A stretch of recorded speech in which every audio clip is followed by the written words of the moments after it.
Hey, what's up, La Familia? You crazy football-loving nutters. This is Ray Hudson, and you are luxuriating in listening to the Inter Miami podcast with the stupefyingly magnificent Jay and Alex. Two lads who are as electrifying as a hairdryer thrown into a hot tub. Stay tuned, because you know what it's going to be. It's going to be magisterial with an amplifier.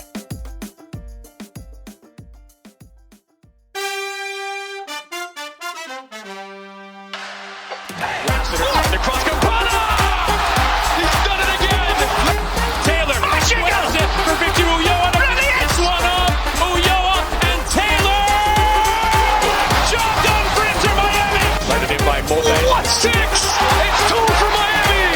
Damian Lowell doubles the lead. Some days you can just sense something wicked. This way it comes. Messi.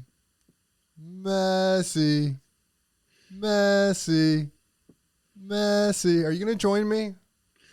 I will. Messi.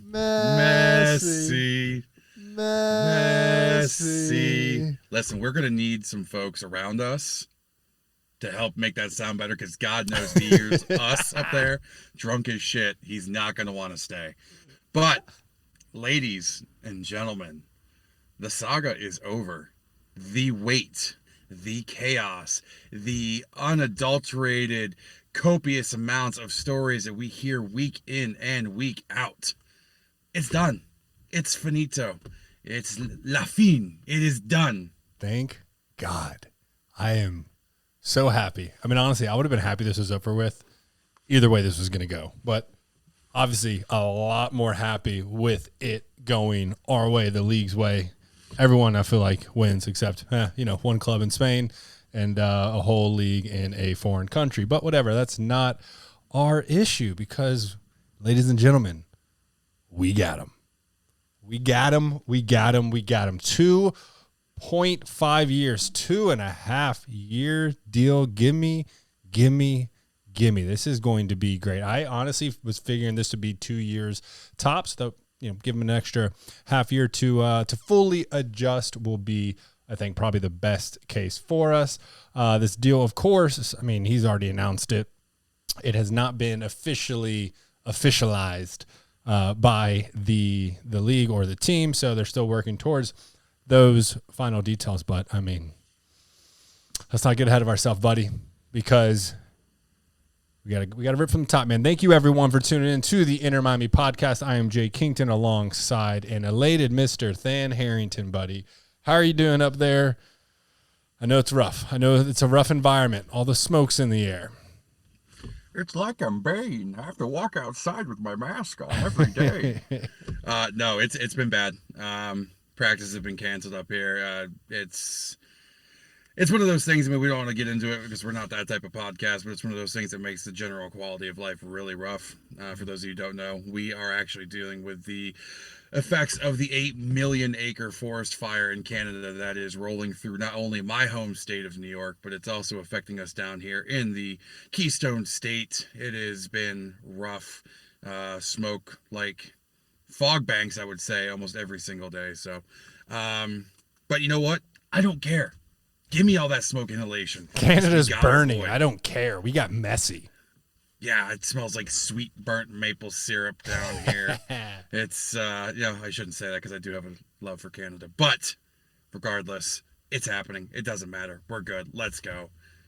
We got forest fire smoke up north. We got pink smoke down south. So we just wanted to get that intro out there. But let's go ahead and dive a little deeper into this, the insanity that is, I mean, obviously, this man just came off win the World Cup, won La Liga 10 times, 4 Champions League titles, 7 Ballon d'Ors. That's golden boot for all you Anglo fans out there. 715 club goals, 118 international goals. Is he the GOAT? Is he the greatest of all time? You know my answer to that. Yeah. Hey, you know my answer to that. I'm always going to be partial to my boy. I know. The boy from Manchester. But I will not deny greatness. Mm-hmm. I will say based off of Leo winning the World Cup, that yes, he is the greatest. He is arguably the best to ever do it. He is arguably one of those most magical players to ever grace the pitch. He is, as you and I have found out, he is a force. He is an absolute force of nature when it comes to bringing fans to clubs, bringing people together. I mean, both of our phones have not stopped going off all night because of just Messi. You could write, I'm currently in the hospital and I am facing a limb amputation, put hashtag Messi, and you'll have 4 million likes before it's all said and done. It is absolutely absurd. And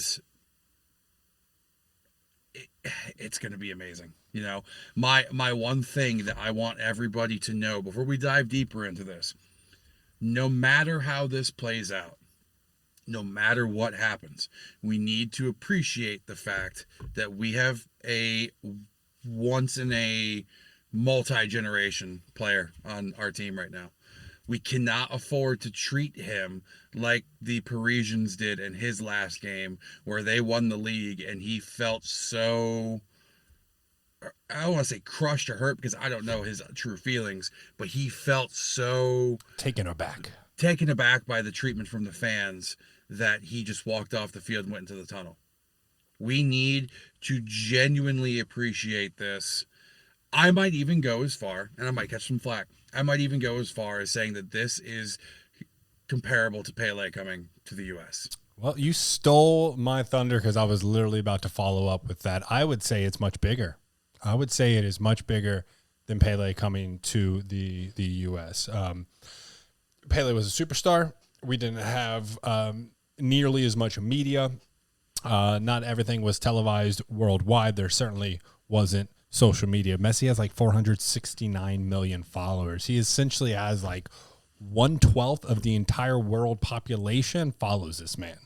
Like, it is utterly insane how massive this is. Again, not just for Inter Miami and us, the fans that have been here for the previous 4 years, but for the league as a whole. Every single team in this league, you look at the ticket prices, it's 60, 70, 80, whatever, for every game is in that range. Then come across Miami, and it's like, boom, $400. Crazy. So to put that in comparison, the NFL has 27 million followers, the NBA has 81 million followers, and Barcelona itself has 122 million followers. That's absurd. Mm-hmm. That is absolutely absurd. And yes, I know some people like myself with certain sports are player driven when it comes to the sport, but just to have that many people and to put it in comparison to how many people are in the world, it's absolutely mind boggling. And he's ours. He is ours for the next how many ever years, and the U.S. will have him for the foreseeable future if he's able to get his own franchise. Yeah, for sure. And like the real winners are fans and the teams that are in the Eastern Conference that will be able to see him at least once every single year. I do slightly feel bad for the West Conference just because, that schedule's that we never play everyone. It's only, a handful of games every year of teams from the Western Conference. So, yeah, I'm sure they're all praying. I don't know if anyone has the schedule over the next 2 years, but I'm sure they're all going to be eager every time it comes out to see, man, do we have a chance to play Inter Miami at home? Because that would be phenomenal. We would finally get to see Messi. Adidas. I mean, Apple TV. Like, everyone's winning here. And, of course, Messi's getting a cut of it all. So, it's just everything is about as great as it could be to push the league to new levels, to bring more Americans into the sport, because we all know that's kind of been hindering it, certainly its growth in the United States. So this could be really the catalyst, the moment. This is a transcendent and monumental moment for Inter Miami. Their first, I'd say, really executed step in creating the brand and building a team that is reputable, that is not only known in the United States, but it is a world brand now. And it's just everything that the front office, the club, the fans could have wanted. Well, I mean, even a meme photo, personally my favorite meme so far, of Messi kissing a green Flanagan's cup, that went viral. And now inadvertently, Flanagan's is getting multitude of followings because of Messi. And first off, stay away from my Flanagan's when I come down there. There better be a table available. But I will tell you this. If you get your name attached to Inter Miami or Messi, you are going to have a phenomenal next few years. It is going to be an absurd ride. It will be. I mean, last night I posted, like, if you're happy, or if you're now an Inter Miami fan because Messi came here, I suggest, checking out the Florida Panthers or whatever. People are like, oh, I'm going to follow the Florida Panthers just for Messi. It's like, all right, whatever. We can grow whatever brand we want down here. Anyone could. You just got to get somehow Messi photoshopped in, or, I mean, if you're really lucky, you can knock out a marketing deal on your own, and man, he can take everything to new levels. You saw the club's followers go from like 1.2 million to it's probably close to 5 million now. I think everyone who has been following the team, covering the team, whether that be through whatever journalistic outlet there is all reaping the benefits of this as well. Live update 6.1, and it was 5 million when I woke up this morning. Yeah. So 6.1. He hasn't even played yet. I imagine like this is going to be the first wave, but then once he starts playing, there's going to be certainly a second wave. So again, it feels like at least everyone in the United States is winning around this, multiple entities. And shouts to him. I mean, this is something I, very boldly said, I think like 2 years ago when the rumors first started picking up, or a year and a half, whenever it was. I was like, look, this actually makes sense. He has 2 properties here. Like he's already invested in Miami from a business standpoint. You see this all the time, especially the guys coming over from Europe. Like, they can't even go out to eat with their family without getting harassed by fans, because it's all anyone cares about in Europe is football, is the sport and the players. So they harass them. You see players want to come over here just to get away. Like Gonzalo Higuain could literally go out to dinner, and sure, there'd be a couple people that know who he was, give him a fist bump, maybe ask for a picture, but they're not getting swarmed.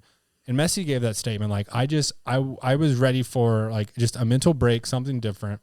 A lot of these players want to have their families come over here, experience, American life. I mean, Blaise Matuidi hung around because his family loved America so much.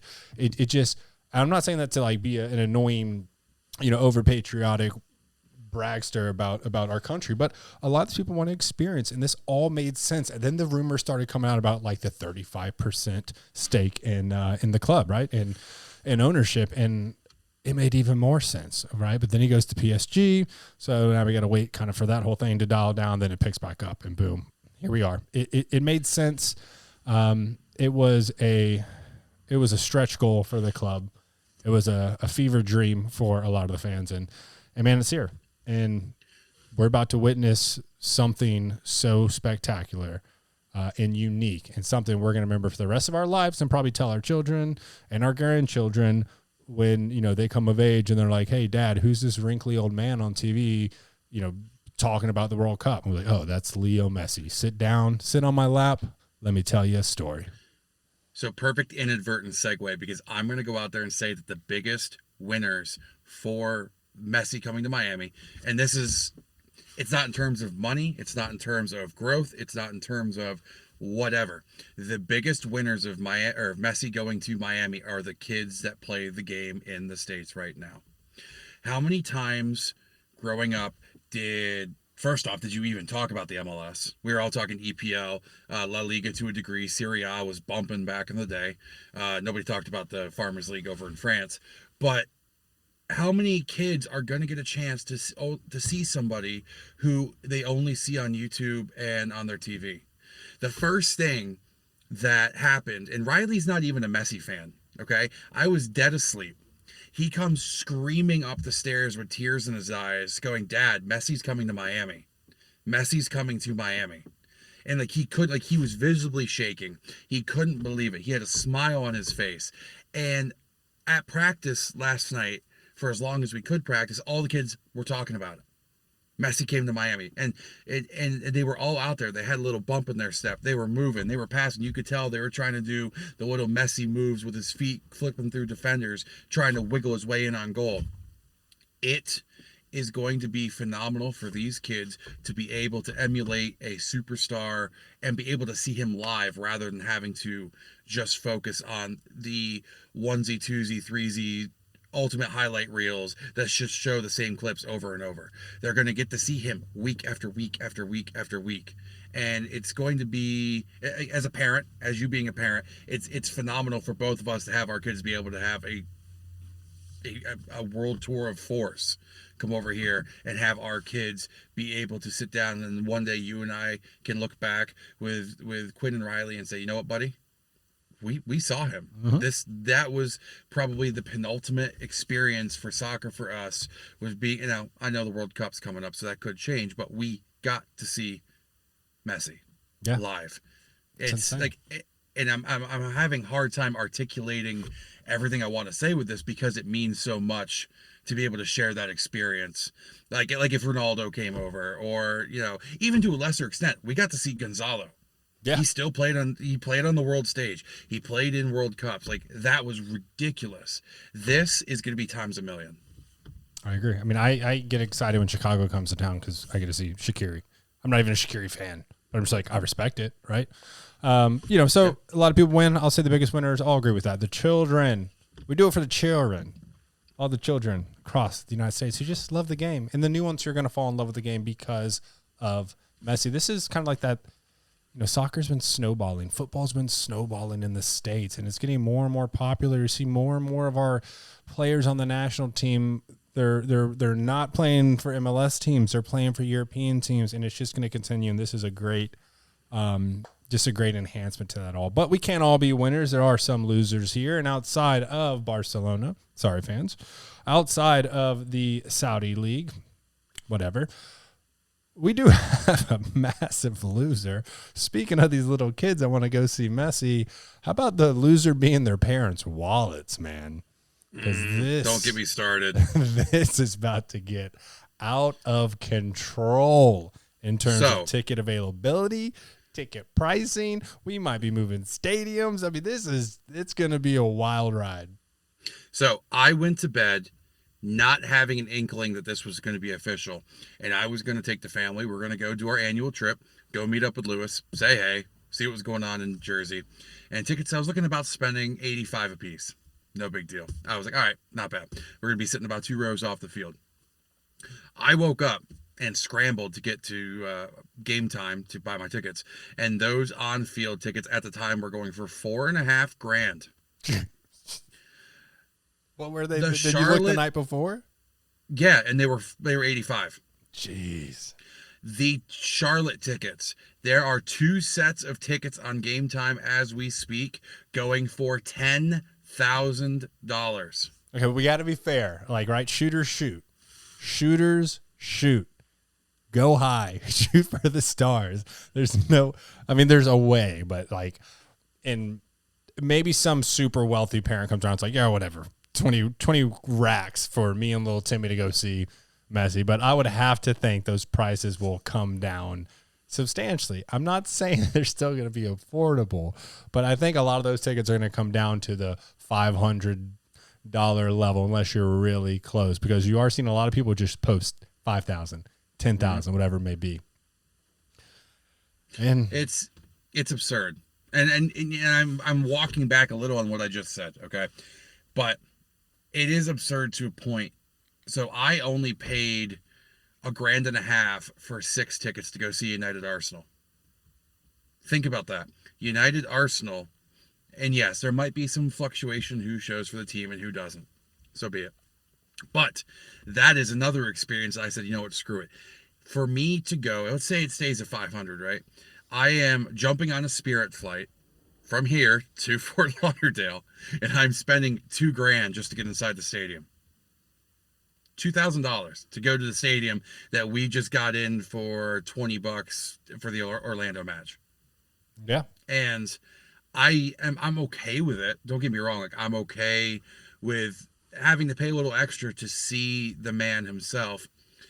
But, and this has been my biggest complaint since it looked like it was going to happen. You're going to price a lot of people out.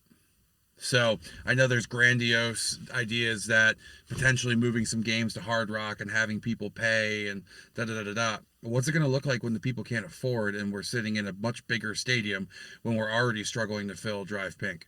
We're not going to be struggling to fill Drive Pink anymore. It's going to be a sold-out game for the next 2.5 years. We do know that for sure. I do feel bad for people that bought Miami FC tickets, right? Not knowing the difference. Just, hey, sweep a season ticket. Go watch Miami FC. Have a lot of fun with that. There's going to be a lot of new fans coming out of the woodwork. My phone was blowing up.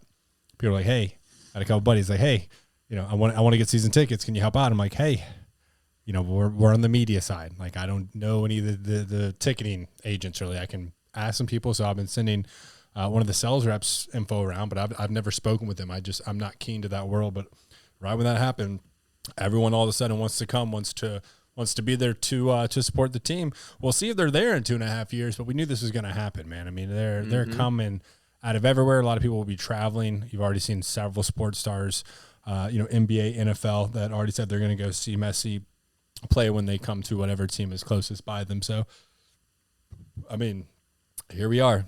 There's the good. There's going to be the bad. The day one fans here are going to be a little hurt, just a little bit. You're really coming out on top if you're a season ticket holder. Those things are going to shoot through the roof. At least you're coming out on top for about the next 6 months. Who knows what those renewal prices will be? There needs to be some sort of, like there's rent protection in New York. There needs to be some sort of season ticket holder protection for this club, because we have been here for 3.5 years. We had suffered through poor roster builds, aging, useless European stars, head coach changes, team turnovers. I mean, it's, we've been here, buddy. We've put in the work. We've taken our lashes. We've got the stripes. They need to protect the day ones, protect the season ticket holders. And you know what? To quote the meme that was going around a long time ago when the rent protection was still being worked on in New York City, these tickets are too damn high. Mm-hmm. I need these tickets to be lower. And it's the truth. Like, I have dreams of being able to take Riley down, especially when Miami Freedom Park opens up and we'll be able to see him play. But that's going to be, like, we always talk about doing one trip a year. That's going to be part of that one trip a year, because it's not going to be easy for the moms and dads of the world who have multiple kids to be able to just go to the games like we used to. And that's a conversation that he and I already had. I said, we're going to the Union game, and he doesn't know that yet, but we're sitting right on the field. That's my birthday present to me. It was $100 a ticket. That doesn't happen anymore. No. So you're going to have to appreciate what you have while you have it, and then we need to mentally disassociate with what we had, and we have to readjust to what we now have. It's going to be, as silly as it sounds, we were throwing around in the Discord, we're going to have the BM era and the AM era, before Messi and after Messi. The club is going to take off, and it's something that we're just all going to have to get used to, as much as it sucks. I agree. And, I mean, this could set the tone for other stars to come over here in the future, right? This could be really the first monumental one. You've already seen rumors. It looks like Busquets is basically going to come on a TAM deal. You've seen Angel Di Maria rumors. You have seen Luis Suarez rumors. So even Neymar is another rumor going around coming in like a year or two. So I don't know. We'll see. But what let's get back to, I guess, the team, right? The here and now, sitting on the bottom of the East. Did come out, win the Open Cup game. We'll get into that a little briefly after this. So now we're going to the semifinals of the Open Cup. We'll be in the last team of the East. Kind of odd how that works, but hey, here we are. What are your immediate expectations, right? Because I don't think our next home game's to July, right? And then Messi won't be able to play until July 21st, I think, is the first game, the League's Cup game, right? And that's all going to be, I would have to assume he's going to play in the Nations League as well. So coming in then. So we still have, several games without Messi, but when he comes here, I mean, what are your expectations? Where are we going? We're probably still going to be somewhere around the bottom of the East, right? What are your expectations over the remainder of the season once Messi's here, cemented, playing, with or without Busquets, with or without Tata Martino? That's another heavy rumor. Looks like terms are even agreed to. So we should be having a new head coach here soon who has coached Messi, who has coached Josef Martinez as well, which could be very, very beneficial. But what are your expectations here? Well, first off, I'm going to walk you back. Don't forget that we are playing at the Bailey in the U.S. Open Cup, so we are one of 2 Eastern teams remaining. It's going to be a raucous affair. So, with that being said, but one sits at top of the East and one sits at the bottom of the East. I'm just saying, like, that is wild. Yeah. I mean, no one. We got luck of the draw in Birmingham. You know, no disrespect, but they played a tough game, and we'll get into it here in a bit. But that was a hard-fought game. All right, they definitely put us through our paces. In terms of what our expectations are, I am saying once he shows, I think we fight for that bottom playoff line. I truly think that we're going to start unlocking a couple things here or there that are going to make and break our season. I do believe that final playoff line is not out of reach. I know you can probably bookmark this and laugh at me later on. That's totally fine. But the final playoff line has to be the goal, and to make that spot and to at least make an appearance. Could you imagine the insanity if Messi came and all of a sudden led us into the playoffs for, out of from the brink of death, I guess.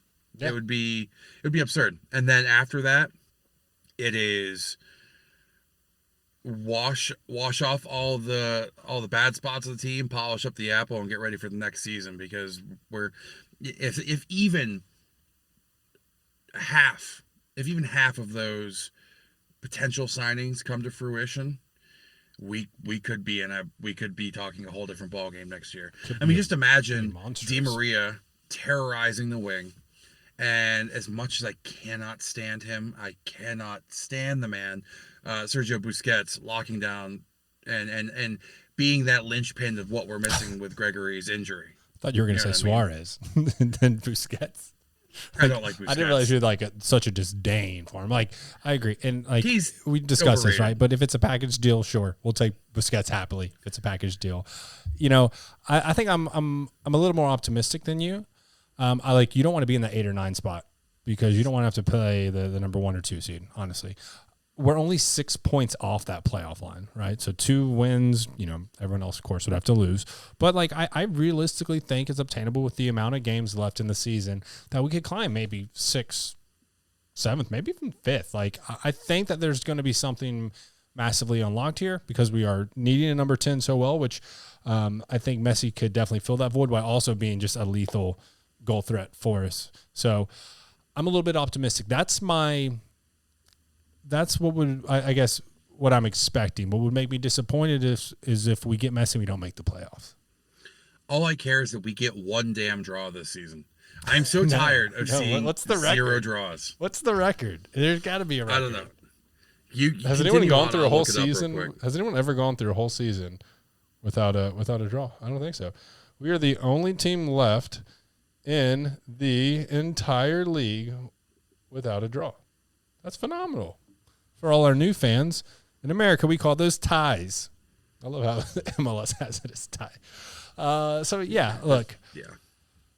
I like the streak. We win, we lose. That's the way it goes. But what I will say is there has been a couple games where we kind of got murdered. Fine, fair, okay, valid. But there's also been a lot of games where we lost by 1 goal, got some unlucky whatever happening. I think that, everyone says with Pozuelo we would be doing better, right?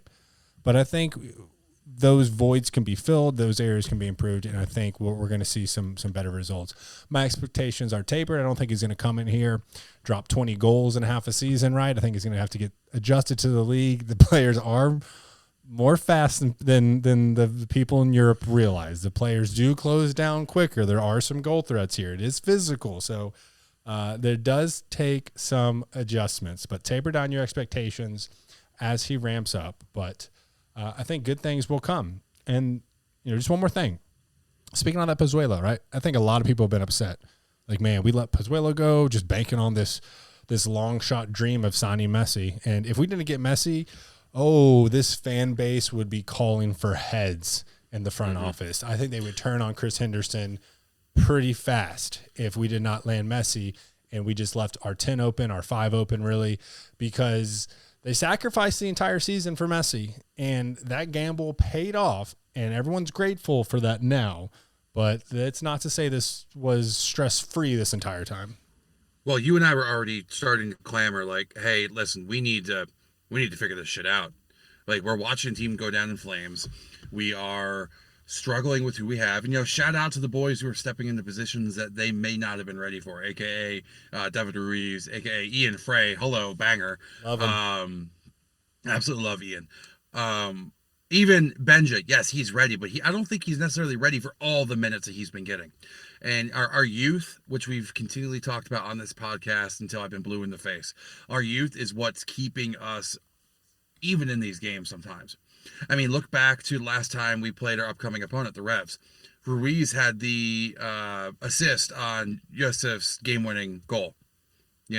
Ian Frey has been instrumental in filling a position that has probably could have been our Achilles heel. It could have been really, really bad for us. Yeah. So, I mean, I don't know. The club really needed to figure it out. I mean, hell, we talked about it on the pod. We were starting to look back at Pozuelo coming back because we didn't have any ideas as to what was happening. Yeah. Like, it was one of those things where like, hello, we need to do something. Meanwhile, Chris Henderson's in the kitchen just putting little paprika in this stew he's making. He was making a wonderful meal for us. Let him cook. Let him cook. And for the new fans that obviously all the media outlets and our podcast, fellow podcasts, for everyone coming in here just thinking, oh, this team is 15th in the league. Like, there is a lot more behind this story. Or actually, we've been discussing some sort of format, written or audio, maybe even video, of kind of explaining who Inter Miami was, what the MLS is, how it operates, the different rules that really separate it from all the other leagues. But what's really important to note is in the third game of the season against New York City, our captain was knocked out for the season. Shortly thereafter, his probably closest person on the team, his fellow Brazilian, our other CDM, was knocked out for the season. So that's when we signed Dixon Arroyo, who got injured in the DC game, and Ian Frey is stepping up as a defensive back into the midfield. So, that's a dangerous position to be in on this team right now, given how this season has gone. So there have been some really unfortunate circumstances that have happened. There's a much deeper story here than just coming in, oh, I'm an Inter Miami fan now, I love Messi, and this team's in the last place in the Eastern Conference. Hell, they're probably over here trying to figure out what is a conference. Like, what is this split dichotomy? Why are the teams divided into two different groups? So, can you tell me about your pro-rel situation? Yeah, exactly. Let's not open that book. Holy hell! And someone said if Messi was smart, he would have made the deal include pro-rel in the league. Stop it. Could you imagine? Now, again, no disrespect to any of the USL teams. I have a lot of love for some of these. But could you imagine, like, I don't know, Pittsburgh Riverhounds. Let's use an example. Pittsburgh Riverhounds. Great club, relatively close to me. Fantastic club. Beautiful stadium. We talked about it last pod. Yep. Is what it is. Could you imagine the Pittsburgh Riverhounds going to play LAFC? and they're walking out looking at the raucous fans. Yeah. LAFC has some great fans. Baby. Yep, they have some great fans, and they're just looking around going, "Oh shit." It'd be like a Ted Lasso moment when they first get bumped up to the Premier League and Lasso's walking back out with the team, and I forget who they were playing right off the bat, and all the players like, it's good to be back, but some of the younger guys were like, yeah. So I don't know. I personally, the only thing I wish we had, I don't want to go down this road with you right now because we have other things to talk about, is I wish we had more tournaments, kind of like England has. Yeah. I love the Carabao Cup. I love the FA Cup. They're fantastic. You see those ridiculous runs from other teams. Yep. Even like our U.S. Open Cup. I know fans are like, well, we have the U.S. Open Cup. Yes, we do. And it's fantastic. But let's be real. There's not a lot of chances for some of those teams to do more. Yeah, I wish we had multiple tournaments across. So, yes, it's more games. I get that. But it gives some of the other smaller teams a chance to do more on a bigger stage, which is only going to help promote the growth of the sport. I agree. I'm happy they added Leagues Cup. I really enjoyed I didn't enjoy the COVID year. in the grandiose scheme. I certainly didn't enjoy the home opener in the third week getting delayed against LA Galaxy like 2 days prior. That was a bummer. But I really did enjoy the bubble, the MLS is back tournament. I think they should re-implement that as a preseason tournament. All the teams in the league tournament bracket, you can do group and then go into a knockout bracket just like they did there. I thought that was very entertaining. It was a great way, especially in our first year, to try and get more acquainted with the league because they would have so many games on, every day of the week. It was great. I see your mind turning. What's up? Or we have the MLS teams partake in the soccer tournament that was out this year. What is that? Okay, so the soccer tournament is a spinoff of the basketball tournament, the TBT. Oh, that's where the mini goals. Okay, yeah. Okay. Yeah, so the TBT was alumni of certain universities or certain groups that come out and ball out for $1 million cash prize. That was Ice Cube's thing, right? No, that's the 3v3. Okay, I'm talking about something completely different. Yeah, so they have it's almost like game breaker. I don't know what the exact rule is. So if you know what it is, give us a comment and on Twitter and Instagram, let me know what it was. But there's a certain rule where you have to get to a certain point, and no matter what, if you hit that bucket, the game's over. So like in the basketball tournament, it was you had to be like an 82 for one of the games. And if you're a team that hits the 82 point, even if it's 81 to 79 or whatever it is, or 81 to 80, if you're the team that gets to 82 first, you win. Doesn't matter if it's a 1 point game or whatever, even if there's time left. Gotcha. So the soccer version was this past or 2 weeks ago down in North Carolina, and there was so many teams that were down there, including Wrexham put in a team, Dortmund put in a team, the U.S. Women's put in a team. Wow, I didn't know they had European teams. Oh, that was why Wrexham was playing the women's. And beat them like 15-0. Yeah, wow. And that was the one. Sorry, I don't mean to interrupt you. That Breck Shea was in that, and I saw the Breck Shea goal, and I believe the cash prize was $1 million to the winning team, right?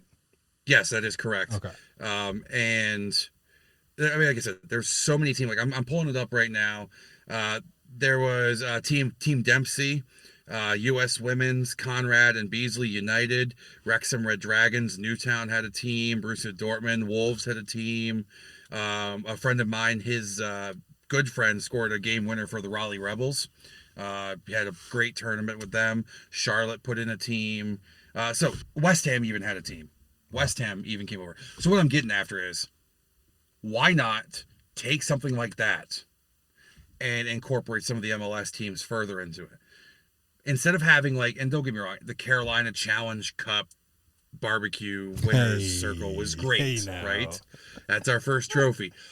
That picture is still ridiculous of them holding that trophy up. Barbecue winner circle? That's amazing. I just made it up. You're welcome.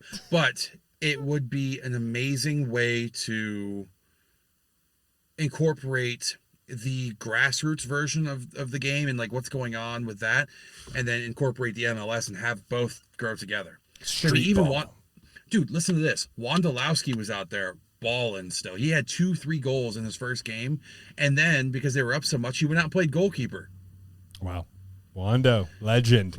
Yeah. So what I would like, I would like to see something like that happen, because it would be amazing to have the accessibility to all these fans to see some of these players, and then also be able to come down to not a lower stage, but a different stage and play like a 7v7 tournament, like FIFA Street.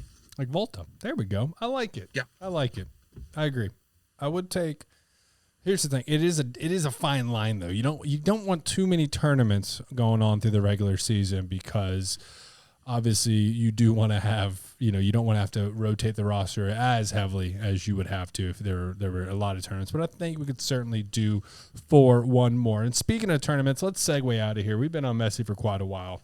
I know a lot of people are looking forward to that, but let's segue out, and then we'll bring back Messi in at the end of this conversation. But we did play a game last night against the Birmingham Legion, hard-fought game.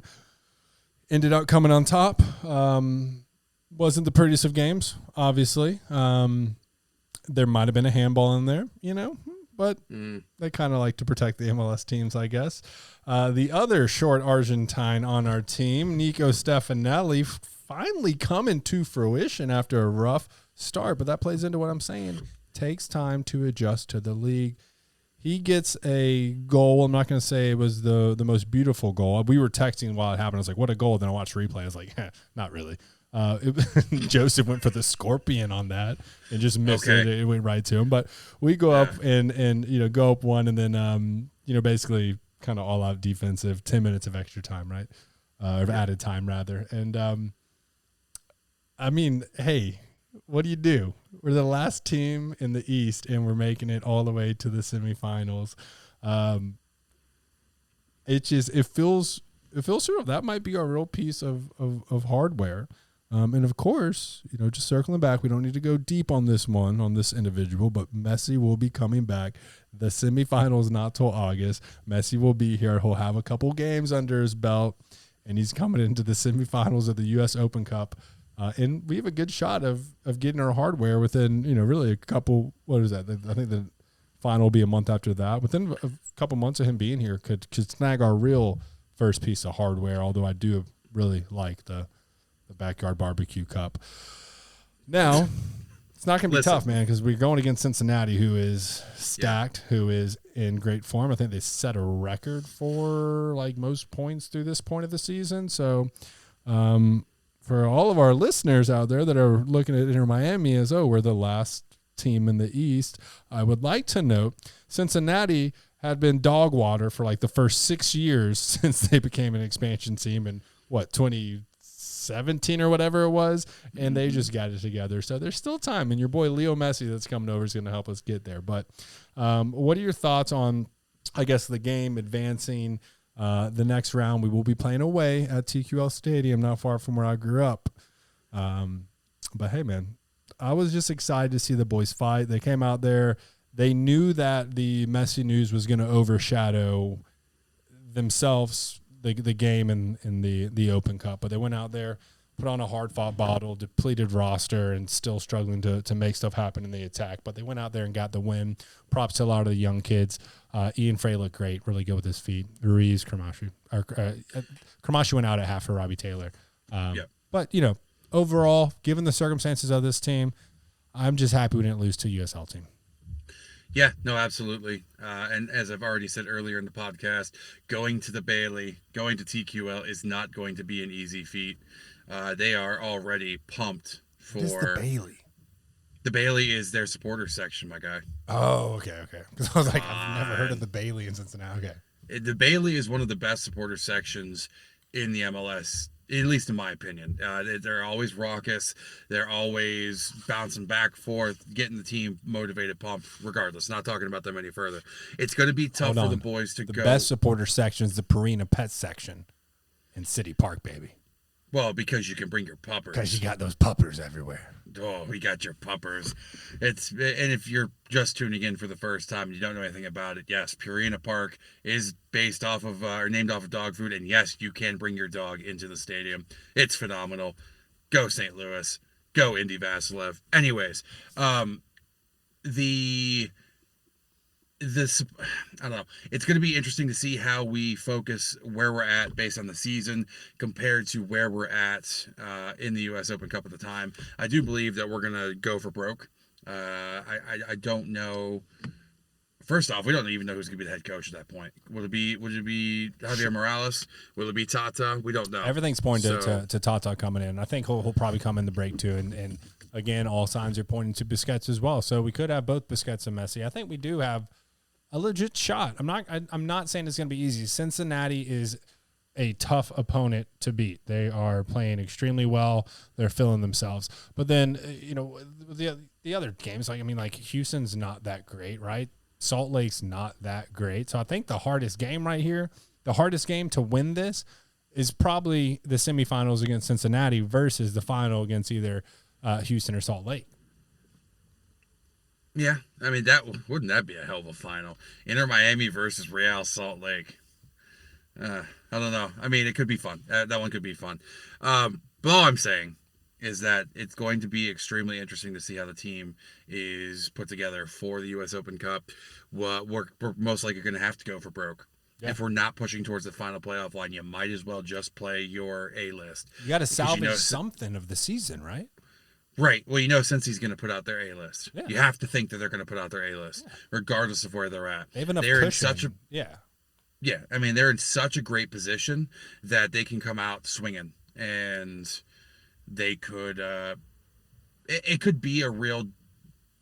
It could be a real brawl, and it's one of those games I'm really starting to look forward to because it's gonna be an affair. It's good for the Inter Miami fan base. It's going to be a week-long anticipation build-up, and then finally culminate into a ridiculous event that we haven't seen in our team's history yet. I agree. I mean, again, Messi should be kind of somewhat settled and have a few games under his belt. I mean, he still is, right, one of the greatest players to ever grace the pitch. The greatest player. I'll just go ahead and admit it and say whatever. I'm okay with it.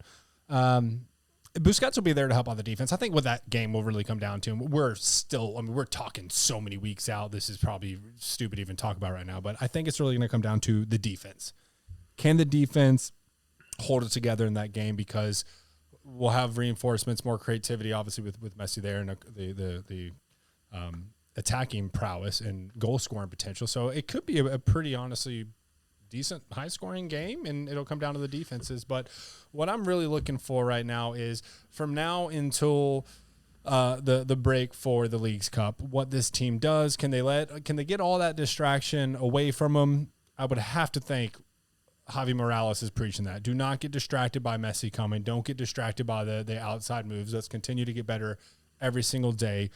Let's see if we can gift Messi maybe being the 12th place team in the East instead of the 15th, the dead last one, right? So still a lot of time, and like we can move quick. The East is still fairly condensed. I mean, it really is. I mean, that's 15 points isn't a light number, but that just separates third place from last place. So I think it happened. I really want to see how this team responds, how they improve in anticipation of Messi coming here. Do you have anything else you would like to share on that? No, I'm really getting excited for it. I know it's so hard to think about a game that far out, but damn, it's gonna be a fun time. And if you're a fan, or if you're a new fan, or if you've been a longtime fan, you should be excited for what the future holds just in the upcoming rest of the season for the club. Exactly. So a lot of people did reach out to us on social media asking, where do we watch? How do we watch, right? So the MLS signed an exclusive deal with Apple TV Plus outside of a sprinkling of games that will be on national television. But let's assume, you're one of the hundreds of thousands of new Inter Miami fans that lives in Europe or something like that, right? You got to get Apple TV Plus. You can stream it anywhere. You're going to have to get the MLS package. I haven't seen the price increase of MLS package. I'm not sure if they're going to do that or not. That's the way to watch, and you can just stream every game. We do have a game coming up this weekend on the 10th at 7:30. I feel like it's always at 7:30. Not home, but up at Gillette Stadium in New England. And for our fans in Europe, New England is a city in Texas. And stop. Stop. We took the old England and we made it better. Yeah. No, New England is Boston. New England is well, the area I think is greater, but New England teams are located in Boston. That is in Massachusetts. That's in the Northeast. That's closer to than any of us. It's kind of by New York. I don't really know. Whatever. I'm not too great with ish. So again, that is Saturday at 7:30 p.m. Eastern time. I don't know what time that is on the universal clock. I'm not really great with the universal clock, but just Google 9 p.m. Eastern to whatever time zone you are around the world, and you can tune in to watch your first MLS League game against New England, who not too long ago won the league. So still a pretty solid team. We did beat them first go around, but sitting in fourth right now. 7 wins, 3 losses, 6 ties. Why don't you update, because you are so great at educating these people on teams, the history of it. Give them a quick snapshot of what the old New England's like. Absolutely. So the New England Revolution, which have a beautifully new rebranded logo, if I do say so myself, they are known as the Revs. They were founded in June 6, 1995, which, as you already said, they play at Gillette Stadium because their owner is the big Papa Daddy himself, Robert Kraft. Yeet. You may know Robert Kraft as the owner of the New England Patriots, a major player in the NFL. You may know him as a frequent visitor to the Lotus Spa. Oh, you had to go there. No, but Tom Brady, for those of you who are not really familiar with New England, you all know Tom Brady for the most part. That's our Messi, bro. That's the U.S. Messi. Yeah, that's our Messi. No, I mean, they are a staple of the league. Their name Revolution is significant involvement to the American Revolution that took place in 1775 through 1783. We're throwing your tea in the harbor. Fox, nice. Yeah, Foxborough, that's located 21 miles southwest of downtown Boston. They used to play their games at the now demolished Foxborough Stadium from 1996 until 2001. The Revs are the only original MLS team to have every league game in their history televised. They won their first major trophy in 2007, the aforementioned U.S. Open Cup. The following year, they won the 2008 North American Superliga, which I'm actually not too familiar with. Jay, are you familiar with that at all? Nope. Okay, well, we'll have to do a recap on that here at some point. They won their first Supporters' Shield not too long ago in 2021, and they have participated in 5 MLS Cup finals, 2002, 2005, 2006, 2007, and 2014. They have had some pretty awesome players come through there, and they have Bruce Arenas as their coach. They also have one of the best midfielders in the league right now is Carlos Gil. Phenomenal player to watch when he's healthy. It's a fun club to watch. They've been on the downward trend for at least a couple seasons. They popped back up this season. It's always good for the league. What do you think, Jay? What do you got for that? I feel like I said they won the MLS Cup, and I'm in the Shield. So, yeah. No, very well covered. Yeah, I mean, come on now. Carlos Gil is a stud through and through. It's really hard to not like Carlos Gil. Is one of the best players in the league. They've had some really great players. Obviously, very reputable organization. They're one of the OGs in the league. They're the ones that, there's so many teams that are fairly new to the league because there's been so many expansion teams, but the Revolution is just one of the OGs. So you got to respect them. Fox Harbor's not a, is it Fox Harbor's? Fox Harbor's a neighborhood that I grew up by. That's great. But yeah, I mean, in Kentucky. I've also that is. I used to go swim there when I was a kid in Foxborough, rather. But yeah, I mean, they've also got Bobby Wood. I've kind of been a low key Bobby Wood fan since his early kind of U.S. men's national team days, and then of course Gustavo Bo. It was really when they won the Shield. That season was all about Carlos Gil and Gustavo Bo. Those two pairing. They also picked up Josie Altidore, really struggling now, buddy. And they got Latif Blessing as well. So I mean, some really interesting players, and they're a good team. Don't forget about Jordi Petrovic. Yeah, what a phenomenal goalkeeper, and someone near and dear to our heart. We love us some Ben Sweat. Look at that Sweat on the roster. Where was that flow when you were in Miami, bro? It was matted down with all the sweat he had. And then one of my personal favorites, I love Latif Blessing, and he's fun to watch, and Emmanuel Boateng in the midfield as well. So and Omar Gonzalez. Yeah, and Brandon Bai. Well. God, they're stacked. So there's and how did we miss this? And our favorite T-Rex, Christian Makoun, plays for the Revs. So listen, it's a great roster. Knockout, drag-out affair with the Revs. They are going to be looking for a little bit of revenge. They were on a massive winning streak, I do believe, Jay.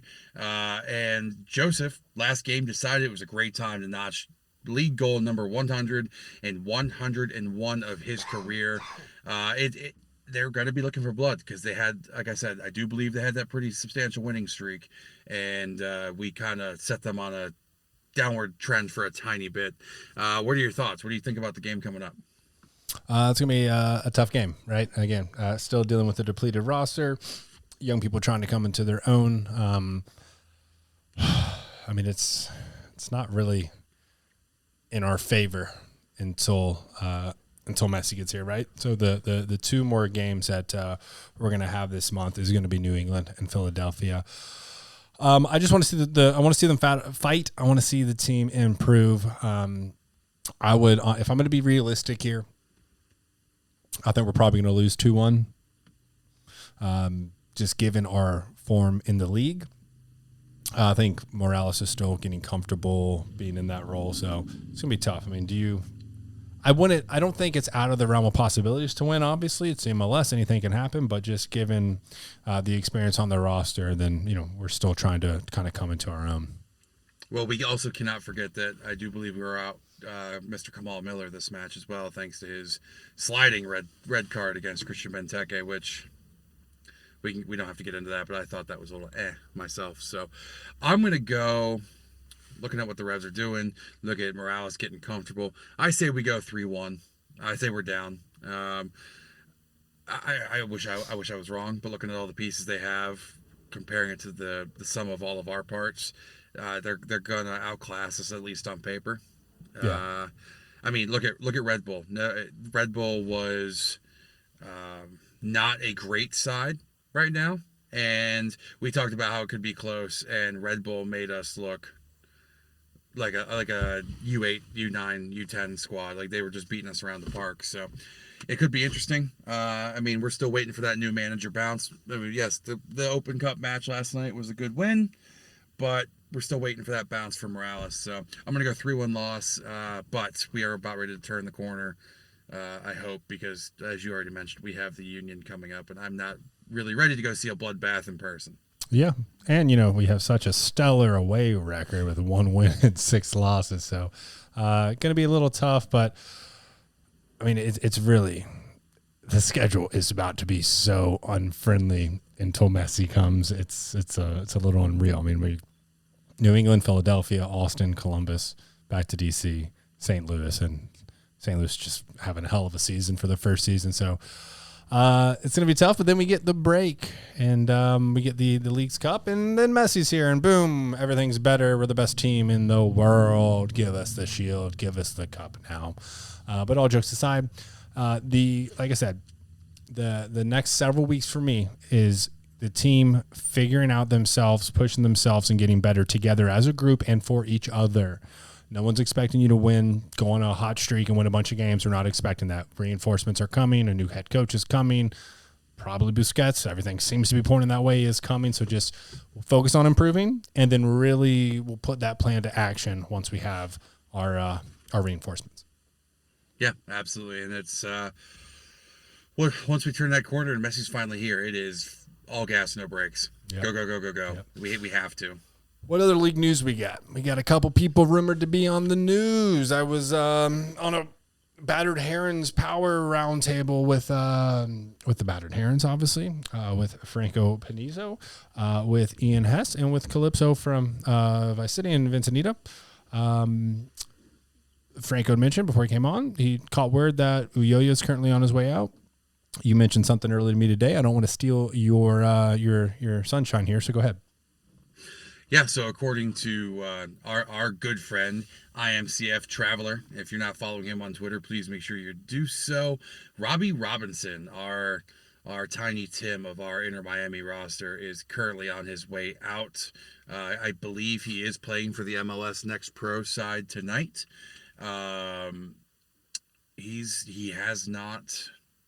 He has not been what we were hoping he would be. A former first-round draft pick in the 2020 draft. Number one overall. Number one overall. Number one overall. He's number one. Oh, yeah, sorry. I'm saying about the next year with Nashville. Yeah, that's all good. We had bright moments. We also had Robbie Robinson MMA moments on the field. Yep. And then we had a lot more moments where he was hurt. No ill will, but I think we talked about this at the beginning of the season. I know I brought it up that if Robbie does not stay healthy, he gets moved on from, and here we go, from what I'm seeing. So it could be interesting. You also have to imagine there's going to be quite a few more parts that are going to start disappearing. I am anticipating, I don't know what your thoughts are, but I would anticipate Pizarro is going to be one of those ones that ends up on his way out here sooner rather than later. Yeah, they might just exercise the buyout. I think a lot of people are probably sweating bullets right now. I think the safest ones are the homegrowns coming out of the academy because their salary is so low. They're young. What are they going to do? I mean, $80,000 to them is $1 million, basically. So, yeah. Other things, we got to keep an eye on these injuries. I'm not sure if the extent of Dixon Arroyo's injury yet, or the timetable. We'll have to look into that. Kermashi left a little early. I'll have to see if that was just a knock or just tactical substitution. So a couple things to keep your eye on. But let's bring it. You got one more? I was going to say, breaking news as of right now, Robbie Taylor was just called up by Finland for the UEFA Euro qualifiers. So congratulations, Robbie. There you go. Massive call up for him. And then we also just want to touch base on the fact that Leo was called up to the Ecuador national team for their June friendlies. And we would be remiss. If we did not give a major shout out to our boy, the Sticks God, Big Draco, making the U.S. men's national team roster once again. Congratulations, Drake. Definitely well deserved. Hopefully we can see him in net here soon. But there's downward trend for the club on the club level, but the players are getting recognized for their talent at the international stage. So that's awesome. Let's get into, you bringing it back, OnlyThans. Let's do a little speed round right here. We are doing the speed round of OnlyFans. Jay, first question for you, sir. Who do you think shines with Messi arriving at the club? Ooh, I like that Kermashi Messi Argentinian connection. I really do. I think Messi could unlock another level of Campana as well. Josef still might struggle, but I would. I'm most excited about Kermashi. I think they're going to be playing well off each other. Do you think Messi will get the captain's armband right away? Ooh. I mean, Gregory went down. I don't see why not. They might have worked into the contract. What do you think? I don't see how he doesn't. Okay, fair. I don't think anybody will hold that away from him. No one will be upset or surprised. No. Predictions for Messi in the second half of the season. How many goals, how many assists? Oh, I'm going to go. Oh, can I just go with, I'm going to go 10. I'm going to go 10 goals and assists. Cut it however you want. Oh, I'm gonna go 10 goals, 5 assists because I am just overly optimistic today. I want to be, but I'm trying to be reserved. Here's a good one for you. What's gonna be our excuse when Cruz Azul wins? He just got here. He needs time to get adjusted to the league, even though he's playing a team that's in the Mexican league. Got to get used to his teammates, man. 2 more fun questions. When do we make a move for Lewis Morgan, and why is he superior to Di Maria? Oh. When do we make a move for him? Next year, once all the sanctions are gone, once we have the roster moves figured out, and we'll hopefully find a way to bring him back. Why he is superior to Angel Di Maria is because that's the Flying Scotsman right there, man. That's the fan favorite from day one. Lewis Morgan is the GOAT of the club right now, the Great White Buffalo, the one that got away. We want him back. We want him back now. I will say I do have insider information that he is down for the next 2 months with a partially torn hip flexor. Ooh. So, well wishes to Lewis. And he just came back from an injury, too. That's tough. Yeah, apparently during the run out to the Miami match, he felt pain afterwards from what I'm understanding, and so he's down the next couple months, which sucks. He's superior to Di Maria because Di Maria wasn't a fraud at United, and Lewis hasn't been to United, so therefore Lewis is greater than Di Maria in my book. Last question from our fan group, Jay. Will you forget about us when you're sailing your yachts and flying in your Gulf streams? Me? Yes.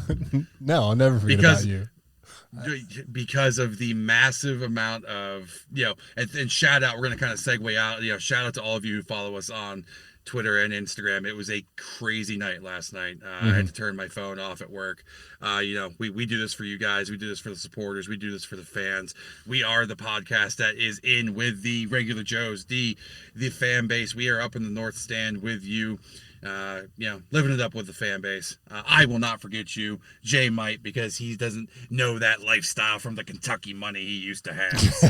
No, man, no. I will never forget it. I'm day one. I'm with the homies, man. I'm with La Familia. I'm with all the fans, all the community. I always will be.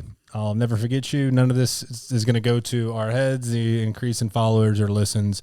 There's a lot of fans coming in. Will they be here in 2.5 years? Well, we might see all of our followers heavily decline or our listens heavily decline once Messi is no longer playing for us. So no, I'm not. That's not the way I am. I love you guys. I'll always be there for you guys. Always be locking arms with you and fighting the good fight. And please keep in mind, too, we know we've had a little bit of a rough patch over the past couple weeks. We are parents. We are doing this for free. We are doing this out of the love for the game, the love for the club. So if we disappear for a week, it's not because we don't want to. We have a lot of commitments on our end, but we're here for you. We love you. We're here for the game. We're here for the club. And yeah. And now that Messi's here, like Mercedes, reach out to us and sponsor us and slide us a free G-Wagon or something. Come on, do something. We got Messi now. Now's your opportunity to strike. I may have deleted that message and took advantage of it when you didn't get a chance to see it. So fair enough. Well, that brings us to a wrap for now. We'll regroup after this weekend's game. Obviously, we had wanted to get on the mic, right? I think a lot of people have been discussing this for days, so I wanted to just share our thoughts.